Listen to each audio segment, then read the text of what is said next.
ও একটা ছোট্ট শব্দ ব্যবহার করেছে, এই শব্দটা আপনি মোনাজাতে ব্যবহার করবেন। বাংলায় মুখস্থ করেন, নাহলে লিখে নিয়ে যান।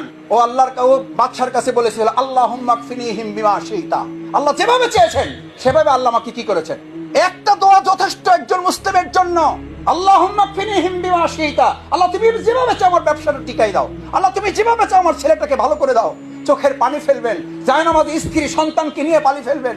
আল্লাহ যেভাবে চাও আমার স্ত্রীটাকে পর্দার মধ্যে নিয়ে আসো। আল্লাহ যেভাবে চাও আমার ছেলেটাকে 5 ওয়াক্ত নামাজি বানিয়ে দাও। আল্লাহ যেভাবে চাও আমাকে জান্নাতে তুমি দিয়ে দিও। আল্লাহ যেভাবে চাও আমাকে জাহান্নাম থেকে তুমি বাঁচিয়ে দিও। একটা দোয়া। এরে বললো যে নৌকায় উঠাও। নৌকায় উঠাইছে, উত্তাল তরঙ্গমালার মধ্যে নৌকা নিয়ে ফালাই দিয়েছে। বালক চলে আসছে, জিজ্ঞেস করছে বাদশা, কিরে কিভাবে আসছে? কথা একখান, আল্লাহুম্মা কফিনিহিম বিমা শিইতা। আল্লাহ যেভাবে ইচ্ছা সেভাবে আমাকে দে। এবার ওই বালক বুদ্ধি করে বলল, দেখেন আমি একটা কথা এখানে ভাইদের বলি, আমি আপনি আমরা ইসলামের কাছে দায়বদ্ধ না, ইসলাম আমাদের কাছে দায়বদ্ধ। আমরা আল্লাহর কাছে দায়বদ্ধ না, আল্লাহ আমাদের